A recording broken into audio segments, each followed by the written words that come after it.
to all. In classroom, we are confronting with students coming from different backgrounds, cultures, caste, class, etc. How do, as teachers, we understand them properly?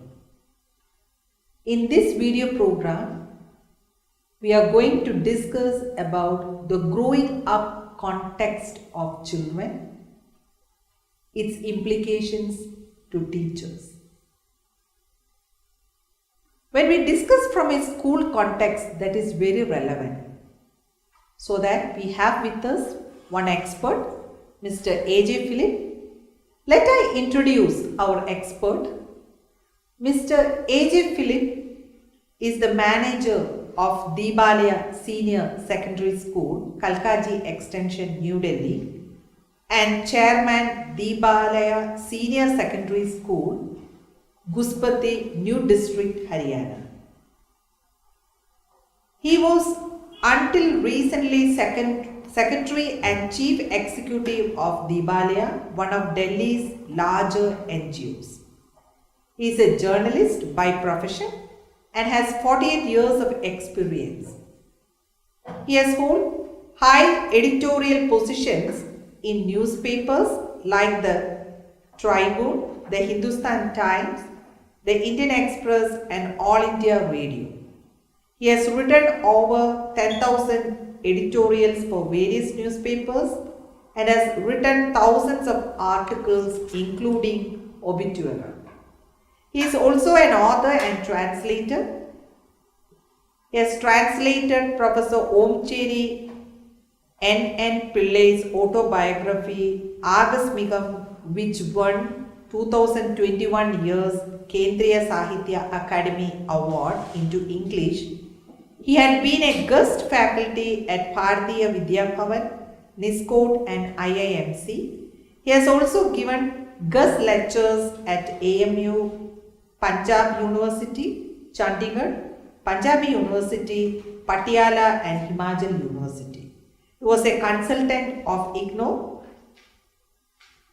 when it introduced a course in creative writing in the 80s. Welcome, sir, to this session. Okay, sir, regarding the growing up context of children, firstly, I want to know, could you please explain the psychosocial aspects of disadvantaged children? Over to you, sir.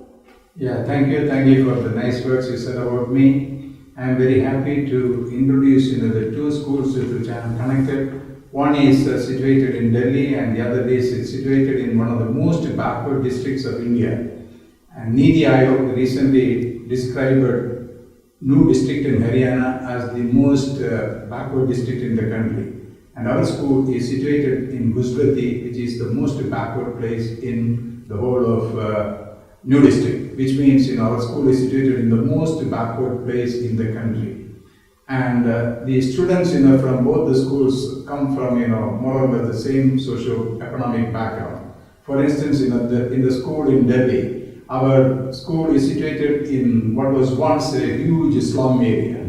And most of the children in our school come from nearby areas and they are all very poor.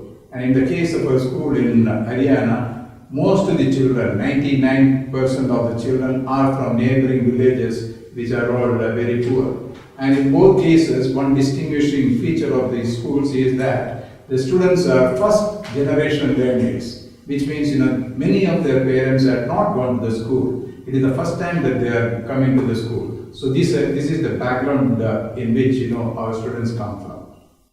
Yes. Okay. So could you explain what are the psychosocial aspects of such children when they are coming to school?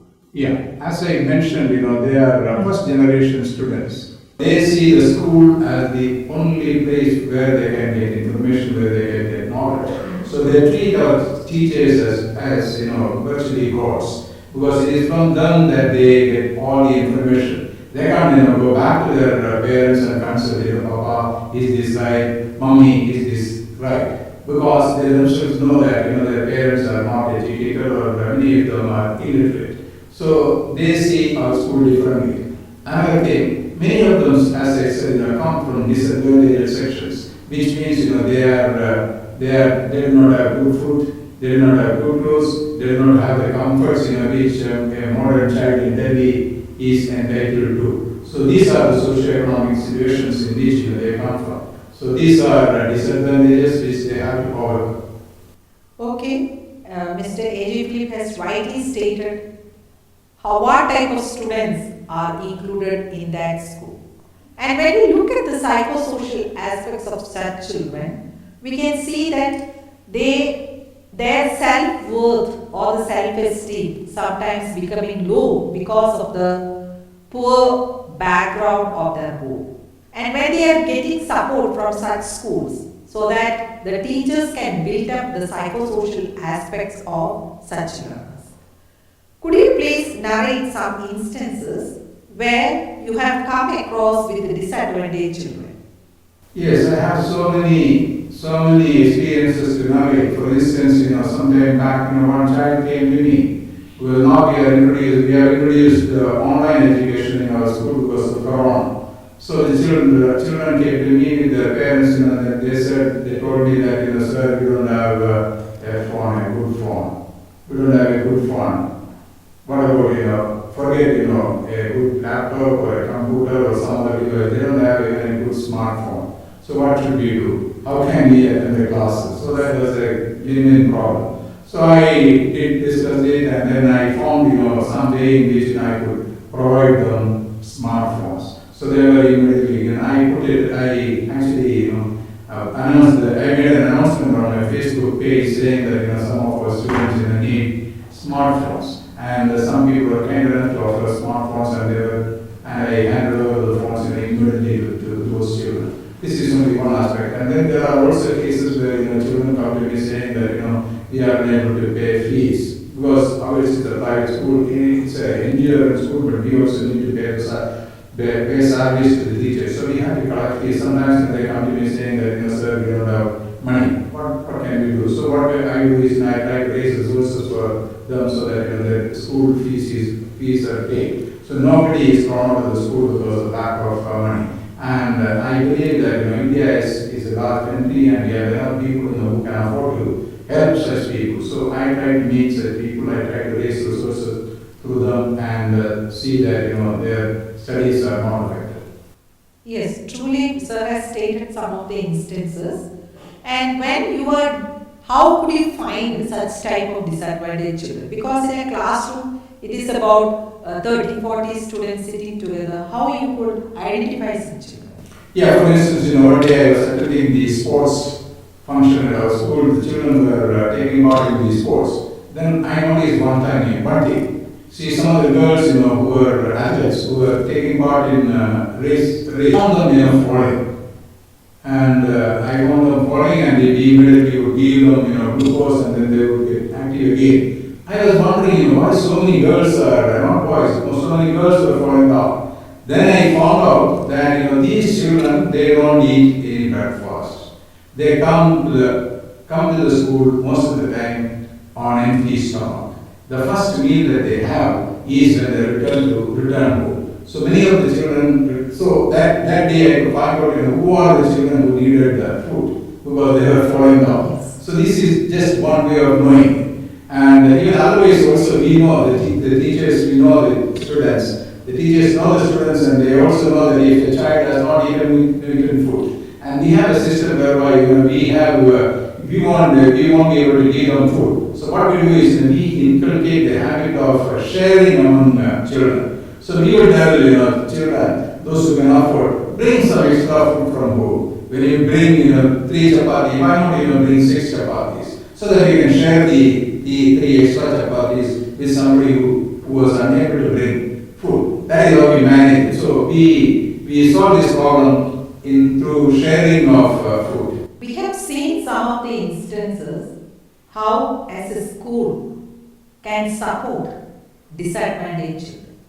When we think of growing up context of children, we can see that there are children who are coming from comfort zones as well as the zones which are not much comfort, like some kind of streets, marginalized children, street children, like that.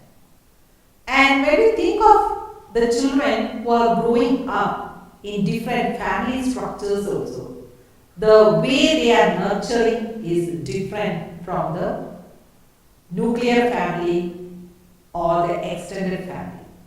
Now we know that because of the fast-paced world, the parents are compelled to go for work, and we can see the rise or the emerging trends of families such as single parent family, cohabitant family. So different types of family structures are emerging. More than that, we can also see commuted family. What is the psychosocial aspects of such children when we think that when the children are getting the concern or the support from one parent, they are missing the love and support from the other parent. So in that case, it's not possible for one parent to resolve or solve the issues of such children. In that case, the school should be a second home for the learners. Do you think that disadvantaged children lack skills when they enter school? I personally do not believe that disadvantaged children lack skills when they enter the school.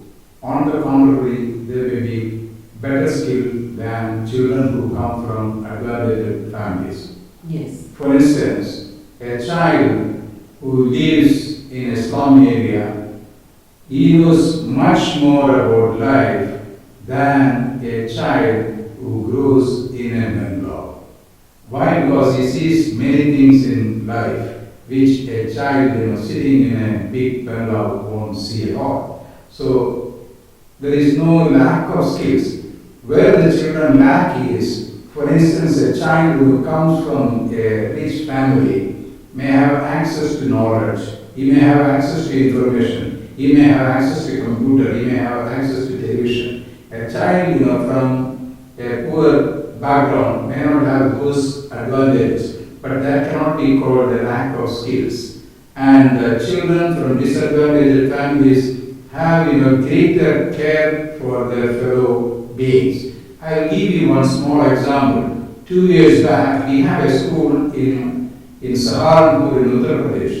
I went there once. It was the New Year day. And, we took some eatables for the children, including a piece of cake.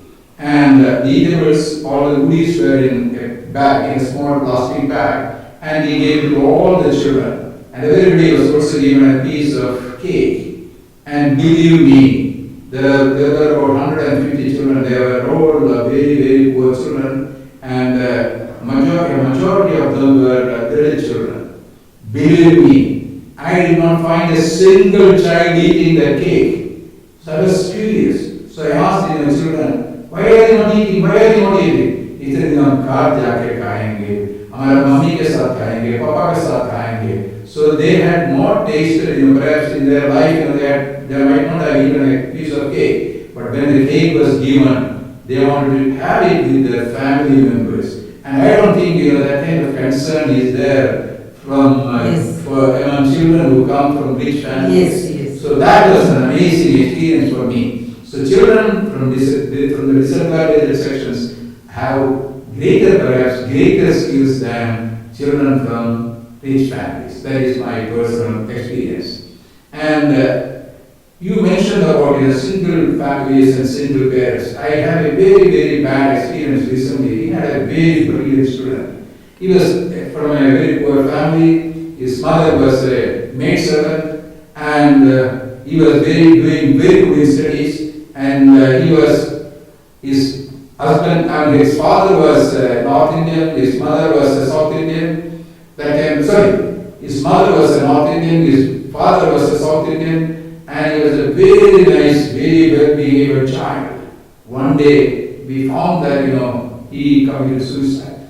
When we went there, we were shocked to find that, there were differences of opinion between the husband and wife, and the husband had abandoned his wife and things like that. So that was the circumstances in which, but unfortunately, we unfortunately did not know about his background, and he could not do much about it. But we lost a very brilliant and a boy who would have been, who would have succeeded in life.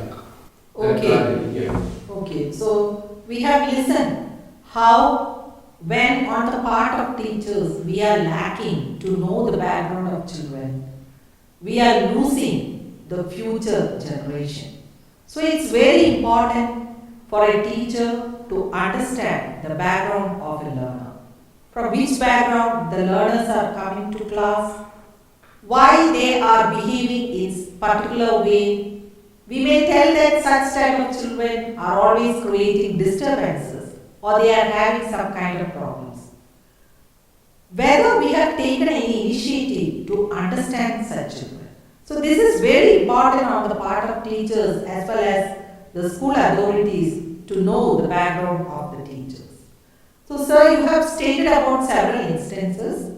Could you please elaborate how can a school provide quality education to children belonging to disadvantaged group? In our case, a majority of the children are from poor backgrounds, and there are only a few children who can claim to be from the middle class background. So what we do is, so our teachers know about the background of the children. And I must here mention that the children from disadvantaged sections are far more disciplined than from rich families. That is what I have noticed. For instance, they treat the teachers as I said in the beginning, as something like gods. And the teachers get enormous respect from the children. Because you know why? Because they depend on the teachers for all their knowledge. And unlike, when they go home, in many rich families, the homework given by the school is actually done by the parents. But in our case, our children cannot expect their parents to help them in doing their homework. So what we do is, we generally do not give homework to the children. Or we give only work which they themselves can do. Yes. We don't expect the parents to help the children at all. So that is how we take. And besides, we also take care of the children, and we also ensure that if a child has a problem, we will try to find out what is the problem. And we have employed 2 counselors, full-time counselors, and their job is to counsel the children. And we have several cases where our counselors were able to resolve their problems and bring them up properly. I'll give you a small example. We had a very difficult child. He was a very difficult child in the sense that he was a very rebellious boy. And he had come to our school from a government school. So whatever be the reason, he was creating a lot of problem in the school to the teachers. He would challenge the teachers. He was behaving in a very, very erratic manner. So what we did was we could have thrown him out of the school. We did not do that. Instead, we tried to counsel him. And we tried to understand his problem and we tried to resolve his problems. And over the period of time, he became one of the best students of our school. And he got very good marks and he passed out of the school. Even today, he is a college student. Sometimes he comes to our school to meet the teachers and say, "Hi, how are you, sir? I am doing fine." So that kind of relationship we were able to establish with that boy. Only because we took extra care of the boy. Okay, good examples as narrated. So we have listened how the approach of the teacher or the school authorities can change the attitude of a child. So in an empathetic manner, when we behave with a child, there is a chance for transformation in the mind of the children. Instead of labeling them as nuisance, the empathetic nature of the teacher and school authorities are needed in order to provide the quality education. So a rapport between the teacher and the student is needed. Just merely providing the infrastructure facilities will not satisfy the level of quality education. Next one, sir, what should be the approach of a teacher towards the disadvantaged children? Yeah, a teacher should be very sympathetic. As you know, we had our President Dr. K.R. Narayan, he was the President of India. When he was a student, he often came to the school without lunch. And the class teacher noticed this. And what she did was, the teacher would bring a small packet of lunch for him also. Every day he used to give K.R. Narayan, who became the President of India, a packet of food along with the lunch that she. And when he passed the school examination and he wanted to join a college, it was this teacher who supported him financially also. And later on, he got data, sponsored him, he became a student of the London School of Economics, he joined Indian External Affairs Ministry, and then, finally he became the President of India. How could he do all that? How could he accomplish all that? It was all possible because of one teacher who helped him by providing him lunch. Okay, sir, you have narrated a very good example where it is in front of us. How the approach of a teacher, the empathetic attitude of a teacher changed the life of a student, and how the student achieved the highest position in India. And at last, sir, what do you want to tell about whether the teacher should understand the diverse context of children? Why is it necessary? Yes. See, all children are good children. No child is bad. All children are good, and they are very good if they are treated well by the teachers. The teacher should know the circumstances of a child.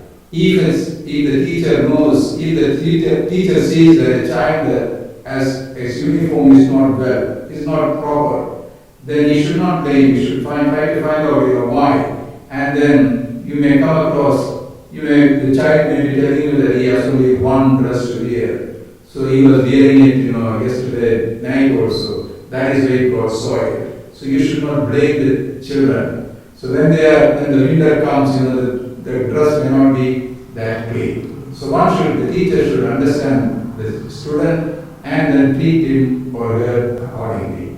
And if there is a good rapport between the teacher and the taught, and nothing is impossible for her. Okay, sir. Thank you for your description with instances from the school background. So through this video, you should be able to understand the necessity to realize the background of the children and how to deal with children in an effective manner.